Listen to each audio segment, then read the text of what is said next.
दोस्तों, इस वीडियो में प्लांट किंगडम के बैक्टीरिया और फंगाई के हम लोग प्रश्न करेंगे। पहला प्रश्न है, निम्नलिखित में से कौन गर्म पानी के कुंडों, गहरे समुद्र तप्त कंदराव और अंटार्कटिका की बर्फ जैसे जीवन यापन हेतु अति जटिल निवास में भी स्थान कर सकता है? तो आपका करेक्ट आंसर हो जाएगा बैक्टीरिया। बैक्टीरिया जो है वो मोनेरा जगत के अंतर्गत आता है और ये सूक्ष्म जीवों में सर्वाधिक संख्या में होते हैं और लगभग सभी स्थानों पर पाए जाते हैं। इस चीज़ को आप ध्यान रखेंगे। चलिए नेक्स्ट, निम्नलिखित में से कौन सा नाइट्रोजन फिक्सिंग बैक्टीरिया है? जो आपका राइजोबियम है वो नाइट्रोजन फिक्सिंग बैक्टीरिया है। ये मुख्यतः दलहनी फसलों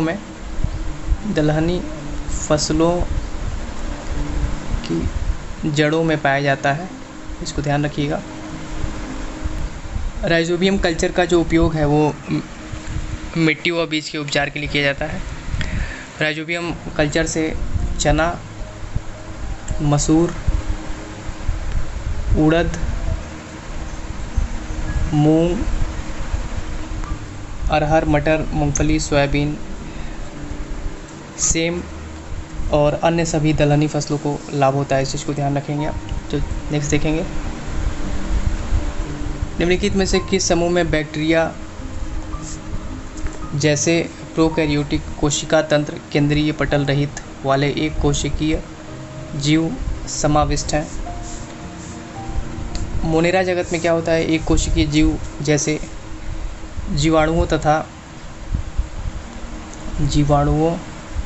तथा हरित शैवाल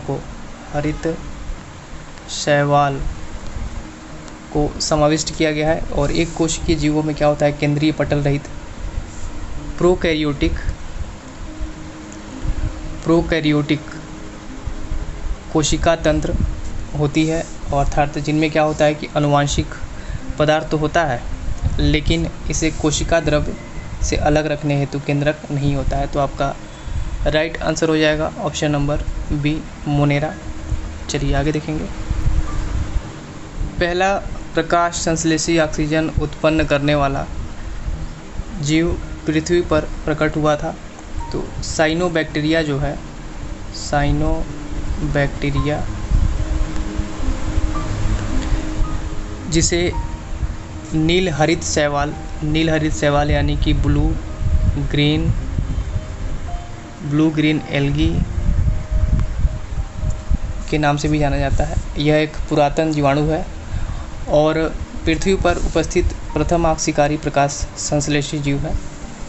तो आपका करेक्ट आंसर हो जाएगा ऑप्शन नंबर ए, साइनोबैक्टीरिया। चलिए आगे देखेंगे। अमीबियासिस के कारण क्या होता है? तो अमीबियासिस के कारण पेचिस होता है, इसको ध्यान रखेंगे। ऑप्शन नंबर बी आपका करेक्ट हो जाएगा। चलिए आगे देखेंगे। बेसिली ऐसी जीवाणु है, ऐसी बैक्टीरिया है जिसका आकार कैसा होता है, इस चीज़ को बताना है आपको। कॉमा के आकार का या फिर कुंडलित आकार का, गोलाकार होता है या फिर क्षणनुमा होता है? तो इसका आकार जो है वो क्षणनुमा होता है। ऑप्शन नंबर ए आपका करेक्ट हो जाएगा। चलिए नेक्स्ट देखेंगे। यदि किसी जीवाणु में केवल एक सिरे पर फ्लैजेला होता है तो इसे क्या कहा जाता है? तो यदि किसी जीवाणु में केवल एक सिरे पर फ्लैजेला होता है तो इसे मोनोट्राइकस कहा जाता है। ऑप्शन नंबर बी आपका करेक्ट हो जाएगा। चलिए आगे देखेंगे। निम्नलिखित में से कौन मोनेरा समूह से संबंधित नहीं है? तो सभी जो बैक्टीरिया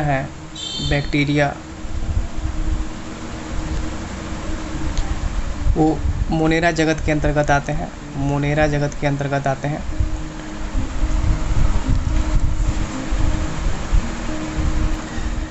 बैक्टीरिया, साइनोबैक्टीरिया और माइक्रोप्लाज्मा, ये तीनों ही मोनेरा जगत के अंतर्गत आते हैं और मोनेरा में एक कोशिकीय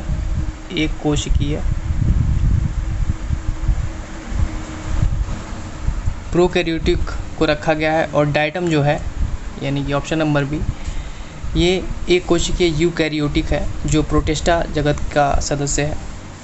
तो ऑप्शन नंबर बी आपका करेक्ट हो जाएगा। आपसे क्या पूछा गया, मोनेरा समूह से संबंधित नहीं है, तो आपका correct answer option number B. चलिए आगे देखें। निम्नलिखित में से कौन सा बहुविखंडन प्रदर्शित करता है? तो प्लाज्मोडियम जो है, बहुविखंडन को प्रदर्शित करता है, जो कि अलैंगिक प्रजनन की एक प्रकार होती है। और इसमें क्या होता है कि जनक जो जीव होता है वो विखंडित होकर एक ही समय पर कई नए जीवों को उत्पन्न करता है, जबकि हाइड्रा तथा ईस्ट जो है वो मुकुलन द्वारा नए जीव उत्पन्न करते हैं। बहुकोशिकीय सजीव में जैसे राइजोपस, मशरूम्स और कुछ जीवाणु, एस्परजिलस इत्यादि प्रजनन इस प्रकार होता है। तो बहुकोशिकीय सजीव जैसे राइजोपस हो गया, मशरूम हो गया और कुछ जीवाणु एस्परजिलस आदि में जो प्रजनन है वो बीजाणु द्वारा होता है। बीजाणु निर्माण में क्या होता है, पैतृक पादप कई सौ सूक्ष्म बीजाणु उत्पन्न करता है और जो नए पादप को उत्पन्न करते हैं। तो ऑप्शन नंबर बी आपका करेक्ट हो जाएगा। चलिए आगे देखें। पादपों के किस समूह के अंतर्गत सबसे साधारण केंद्रिक संरचना वाले पादप आते हैं? तो पादपों के थैलोफाइटा समूह के अंतर्गत सबसे साधारण केंद्रिक संरचना वाले पादप आते हैं। इनके जो जनन तंत्र होते हैं वो अस्पष्ट होते हैं, इसलिए इन्हें क्रिप्टोगैम भी कहते हैं। इस समूह में वे पादप आते हैं जिनका जो शरीर है वो सुपरिभाषित नहीं होता है। तो ऑप्शन नंबर आपका बी करेक्ट हो जाएगा, थैलोफाइटा। चलिए नेक्स्ट देखेंगे। ब्रेड बनाने में निम्नलिखित इस्तेमाल किया जाने वाला खमीर, यीस्ट जो है खमीर, एक कोशिकीय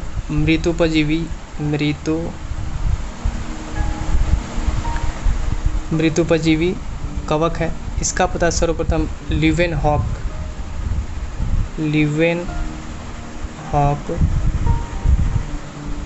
ने लगाया था। इसका जो उपयोग है वह किण्वन प्रक्रिया द्वारा अम्ल शराब या फिर डबल रोटी बनाने में किया जाता है।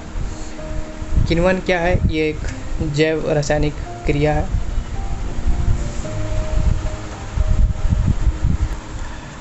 ब्रेड बनाने में इस्तेमाल किए जाने वाला जो खमीर है वो क्या है? किण्वन के लिए उत्प्रेरक के रूप में कार्य करता है। तो ऑप्शन नंबर ए आपका राइट आंसर हो जाएगा।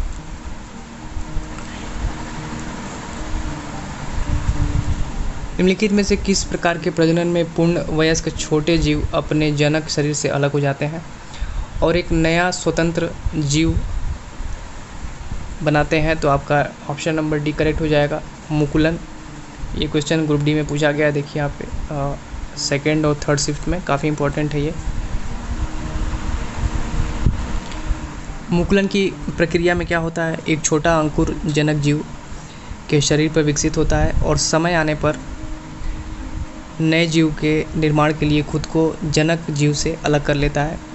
हाइड्रा और ईस्ट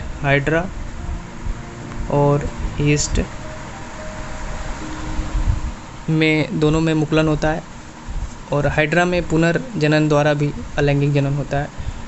चलिए आगे देखेंगे। बहुविखंडन द्वारा जनन करता है, आपका राइट आंसर हो जाएगा प्लाज्मोडियम, जो कि बहुविखंडन द्वारा जनन करता है, ऑप्शन नंबर बी। चलिए आगे देखेंगे। लाइकेन प्लांट डैश डिवीज़न से संबंधित है। तो लाइकेन जो प्लांट है वो थैलोफाइटा से संबंधित है। लाइकेन निम्न श्रेणी की ऐसी छोटी वनस्पतियों का समूह है जो विभिन्न प्रकार के आधारों पर उगे हुए पाए जाते हैं। इन्हें वायु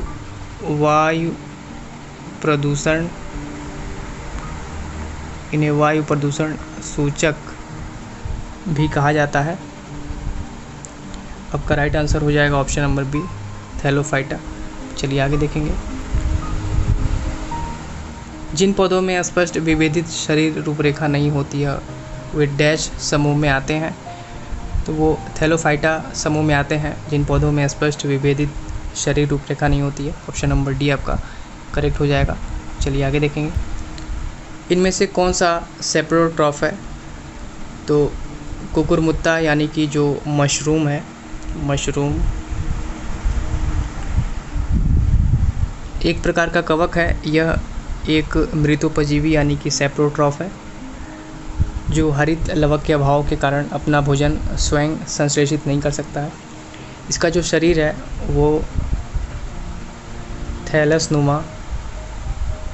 थैलसनुमा होता है। कुकुरमुत्ता को जड़, तना और पत्ती में नहीं बांटा जा सकता है। तो ऑप्शन नंबर बी आपका करेक्ट हो जाएगा। पूछा गया है कौन सा एक सेप्रोट्रॉफ यानी कि मृतोपजीवी है, तो आपका करेक्ट आंसर हो जाएगा कुकुरमुत्ता। चलिए आगे देखेंगे। कवक की कोशिका भित्ति कड़ी जटिल शर्करा से बनी होती है, जिसे क्या कहते हैं? जिसे काइटिन कहते हैं। ऑप्शन नंबर ए आपका करेक्ट हो जाएगा। चलिए नेक्स्ट देखेंगे। डैश एक बहुकोशिकीय जीव है, तो आपका राइट आंसर हो जाएगा एगेरिकस, जो कि एक बहुकोशिकीय जीव है। साइनोबैक्टीरिया, माइकोप्लाज्मा, ये दोनों क्या हैं? एक कोशिकीय प्रोकैरियोटिक है। वहीं पैरामीशियम जो है ये एक कोशिकीय यूकैरियोटिक जीव होता है। यूकैरियोटिक है, यूकैरियोटिक। ये क्या है? प्रोकैरियोटिक।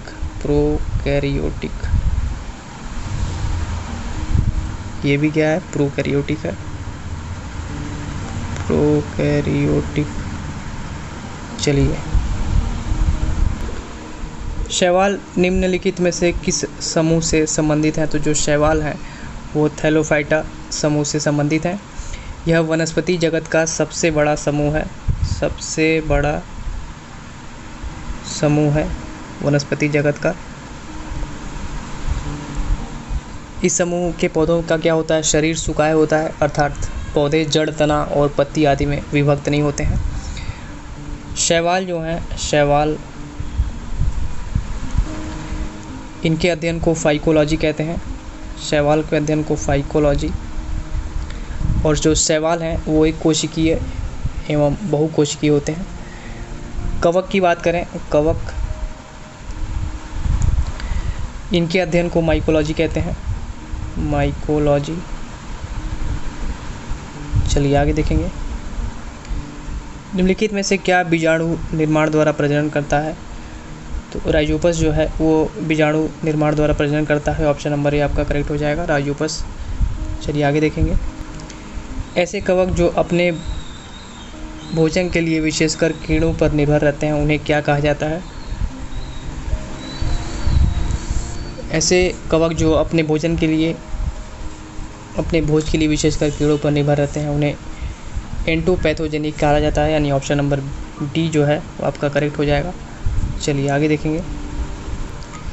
निम्नलिखित में से कौन मुकुलन द्वारा जनन करता है? आपका राइट आंसर हो जाएगा ईस्ट। चलिए नेक्स्ट देखेंगे।